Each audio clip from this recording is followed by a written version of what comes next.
Olá, meus amores. Vamos fazer a correção da atividade de português passada ontem, ok?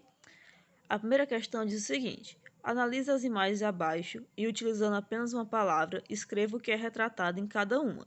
Então, aqui nós temos as imagens e, usando apenas uma palavra, você tinha que escrever o que aparece nessa imagem. Na primeira, nós temos uma bola. Na segunda imagem, nós temos um pássaro, passarinho ou ave, certo? Qualquer um desses três está certo. É um pássaro, passarinho ou ave. Na terceira imagem, nós temos uma cachoeira. Observe que tem uma seta apontando, né, para a parte que você tem que nomear. Essa parte é a cachoeira. Na quarta imagem, nós temos uma bicicleta. Na quinta imagem, nós temos um rio. Novamente a setinha apontando, né? Ela está apontando para o rio. Então, nós temos um rio. Na sexta imagem, perdão. Na sexta imagem, nós temos uma mulher ou pessoa. Se você tiver colocado pessoa, está correto. Se você tiver colocado mulher, está correto. Aí vamos aqui à questão que mais interessa, né? As palavras que você escreveu para cada imagem acima, elas nomeiam seres, objetos e lugares, atribuem qualidades aos seres, objetos e lugares, ou expressam ações dos seres, objetos e lugares, né? Dos seres, aliás, que objetos e lugares não podem ter ação. Então, vamos fazer essa pergunta de outra forma. Esses nomes que você colocou aqui, bicicleta, rio, mulher, cachoeira, nas imagens de cima, elas são o nome do que aparece na imagem, essas palavras são o nome do que aparece na imagem, são uma característica do que aparece na imagem ou são uma ação do que aparece na imagem.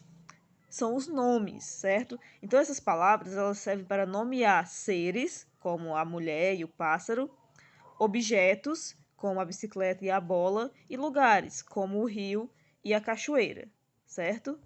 Então, serve para nomear seres, objetos e lugares. Se fosse para atribuir uma característica, aqui eu ia colocar que a bicicleta era rosa, porque ser rosa é uma característica da bicicleta, certo? Mas aqui eu estou apenas nomeando esse objeto.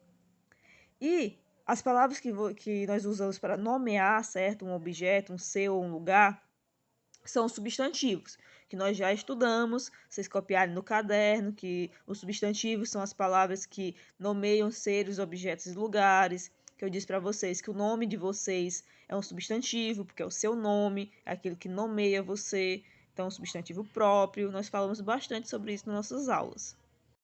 Vamos ver como é que nós vamos completar esse quadro, né? Nós vamos completar com as seguintes palavras. Os substantivos são usados para nomear seres, objetos e lugares, entre outras coisas. Esse quadrinho amarelo traz a definição de substantivo. Os substantivos são usados para nomear seres, objetos, lugares, entre outras coisas. Agora, mais abaixo, na página 16, nós vamos falar sobre substantivo simples e substantivo composto, que eu espero que vocês se lembrem, né? O substantivo simples é aquele formado por apenas uma palavra, né? Como casa, caderno, cachoeira, que foi o que a gente botou na imagem anterior, bola. E os substantivos compostos são aqueles formados por mais de uma palavra, duas, três, como girassol, como sobremesa, como paraquedas. Sobremesa é sobre mais mesa. Paraquedas é para mais quedas. Girassol é gira mais sol. Então, esse é substantivo composto. Então, a atividade traz um texto intitulado Beija-Flor, um pássaro tão forte quanto belo. Esse texto é bem pequenininho, então vou fazer a leitura dele, certo? Os beija-flores, também chamados colibres, estão entre os animais, os bichos mais fortes da natureza. Seus músculos são, proporcionalmente, 9 vezes mais fortes do que os dos homens. Assim, consegue parar no ar e até voar para trás.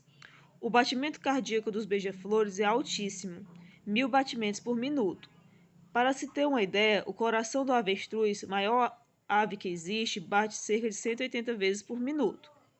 Para manter essa agitação, os beija-flores necessitam de uma alimentação frequente, que é retirada de dentro das flores, e de uma boa noite de sono.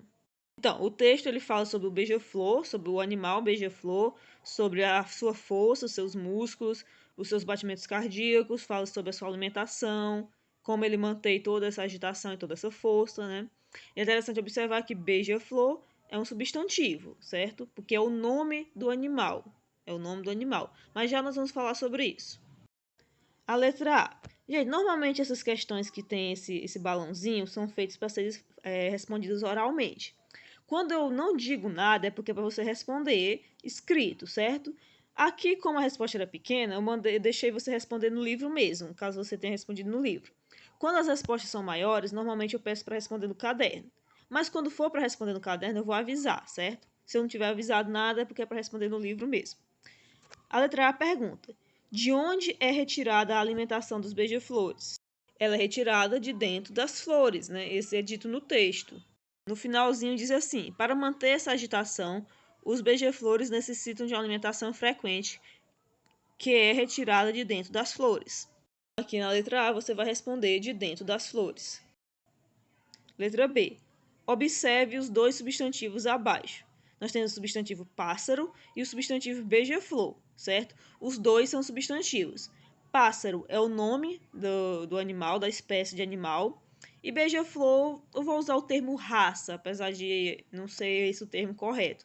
Mas também é o nome da raça do beija-flor, da espécie do pássaro, né? Do tipo de pássaro. Qual deles é formado por apenas uma palavra e qual é formado por duas palavras, né? O que é formado por apenas uma palavra é pássaro, né? O substantivo pássaro é formado por uma palavra. Já o substantivo beija-flor é formado por duas palavras, beija e flor. O substantivo beija-flor é formado por duas palavras. Então é isso que você vai botar. Deixa eu aproximar aqui. O substantivo pássaro é formado por uma palavra. O substantivo beija-flor é formado por duas palavras. Depois disso, o livro traz a definição, né, de substantivo simples, substantivo composto, quando ele diz: os substantivos formados por apenas uma palavra são chamados substantivos simples, como pássaro. Os formados por mais de uma palavra são chamados substantivos compostos, como beija-flor.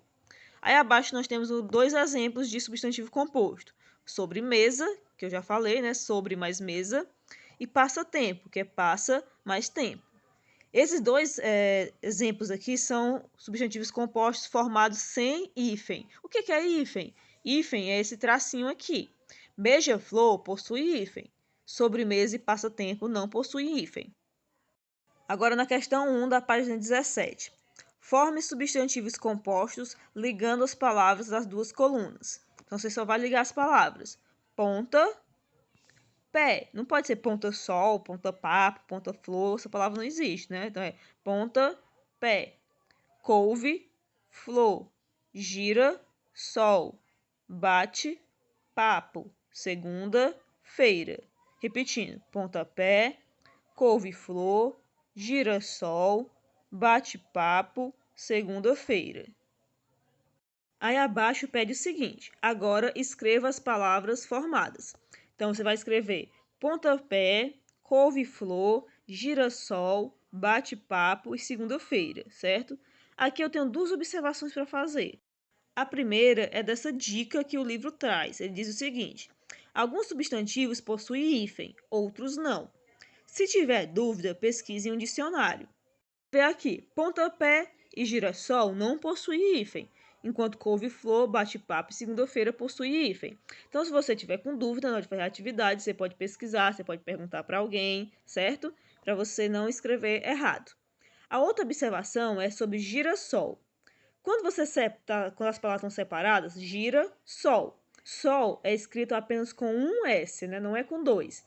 Então, por que quando junto fica com dois S? Fica com dois S porque se você coloca um S no meio da palavra, ele fica com som de Z. Então, ficaria girasol, não ficaria girassol. Para ele ficar com som de S, tem que ficar com dois S, certo? Girassol. Então, aqui é pontapé, couve-flor, girassol, bate-papo, segunda-feira. Ok? Então, meus amores, a nossa correção termina aqui. Caso tenha ficado alguma dúvida sobre alguma questão, não tenha vergonha de perguntar, certo? Nunca deixe de perguntar e esclarecer as suas dúvidas, ok? Tenha um bom dia e até a próxima.